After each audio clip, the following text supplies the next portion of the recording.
Onivia, League of Legends highlights.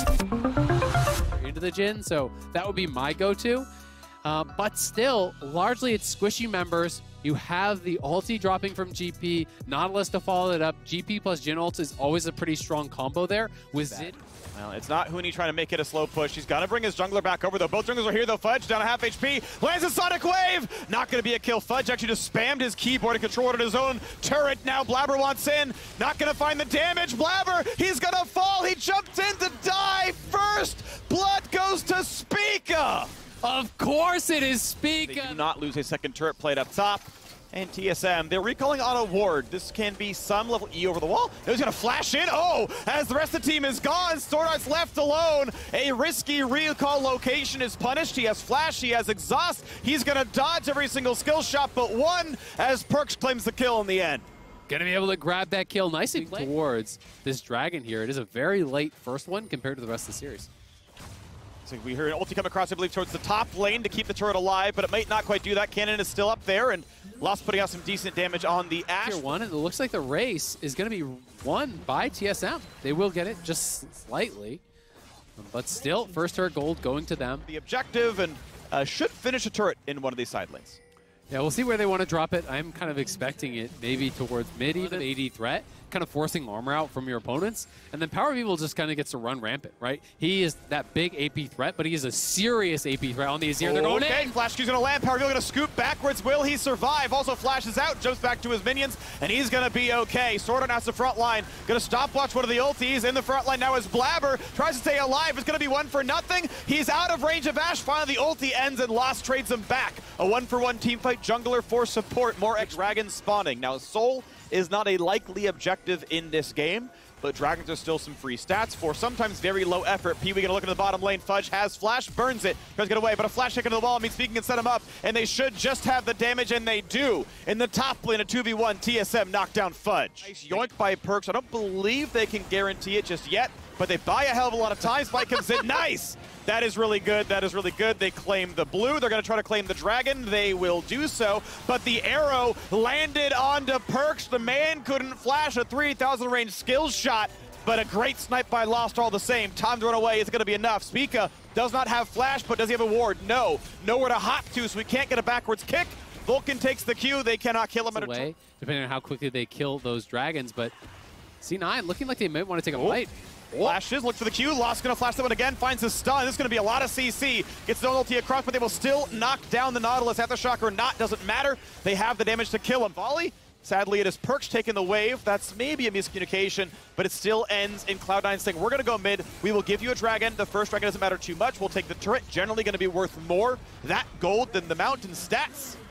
But the Soul threat, of course, is a relevant TSM could want to fight. They're kind of in an awkward spot here. Okay, Vulcan dropped the half HP. Ult goes wide for Sword Art, jumps away, stays alive. Here comes the Jhin ulti. Yes, they want in. Gangplank ult's gonna find 4. Locket buys a lot of time, but Lost, they know he's flashless. You called it, Azael, and we're on to the next one. Spica down to 100 health, and Cloud9 are hungry. They smell blood, and Sven from downtown shoots them to hell. They are defending this. Lost and Spica can't get here in any reasonable time. It's Smite versus nothing. This should always go to Cloud9. Blabber has Smite. This should always be theirs. It's gonna be smitten. Well done. Now PoE is in the pit. He tried for the miracle play, and he gets a kill, but there is no way out. He denies a Baron buff. The Ashe arrow's gonna just pop that Eternal +1. The aggressive follow-up there from Cloud9, because in isolation, when you look at plays like that trade, and that gets really dicey, but still worth your life. You get a flash, you get a kill. Looking at it, PoE wants in, flash scoops 2, and Fudge is down. Next up is Blabber, but they can turn back. Jin's got to land the shots, hits PoE, Perkz knocks him down. The front line of Blabber, he's so dead, and he is. But it's a 1-for-1. Syndra finds a second as Perkz has a double kill to his name, and this 3v3 could look good. Not going to find the stun to speak, but they will get the root, and that might be enough. A flash for Vulcan. He wants it, he's going to get it, and now the ult is going to get lost yet again. Gale Force gets nothing done, though. It targets Sword Art. Stun's going to land on the AD carry. Sven gets the crit. Lost wants it, Lost can't find it, and now at the end, Sven gets the last kill. Cloud9, as he already has, you know, the burst just ramps up so much on these squishy champions. If you will not matter at all. His pass is already better than that. that we've got ourselves a look at mid lane. Once again, Cloud9 going to try to push this one in first. Will be contested, of course. And all 5 are around. Nice body block there for Sword Art. Tanky enough that no one's going to go in off that route. The Perk's coming around. Flash engage. He's going to look for the knockup. Almost gets the one. Ulti coming across now as well. And just elite power of evil. Next one up. It's lost. Taking 400 damage just for a full health shot.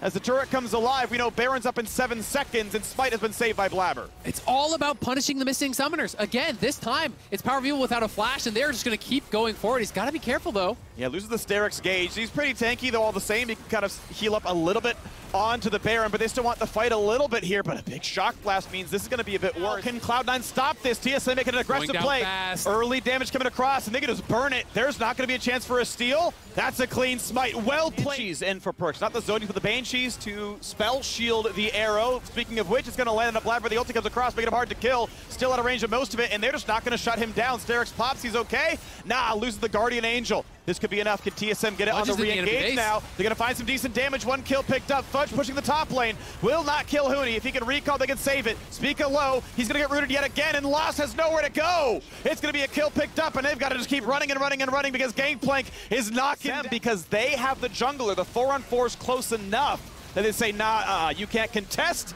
And with some raw health, keep him a little bit safer on the Azir. Also makes him a decent frontline hitter. Looking at a bit of damage towards Vulcan, but they're okay. Cloud9 want to own the river, but this rush is contested. Off goes the Banshee's Veil. Arrow's gonna have to get flashed. Guardian Angel could be popped off of Speak, but he jumps away. Same for PoE. The shot! Oh! Just sidesteps him, but he burns the Zonias. Can they get in for the rest? No, it's gonna be PoE able to walk away. Sword Art getting low. Gangplank ult over the top, and Sven is on a killing spree. Cloud9 take map control. Easily soloed by Blabber or Sven, or really anyone except for Vulcan. If they get the time, bit of damage towards Speak is gonna be okay. Can heal back up. Another fight comes in the front line. Shuffled back, and his ear goes down. 1-0. Blabber staying alive. Lost trying to shoot for his whole life, but it might not be enough. Into the front line they go. Trading a Guardian Angel out, but Perks is unstoppable. He's found 2 more kills. Chasing the Huni. Chasing towards Spica. Sven has found himself a couple of kills now as well. Unstoppable as Spica is left alone. TSM will fall in game 4. This should be the entire game because the mid lane wave is being pushed. Cloud9 have been fighting back and forth and scrapping back and forth, and now they get the ace, and they will also get the base. We are going to game 5. Cloud9 and TSM delivering, going the distance. What a game from Cloud9. So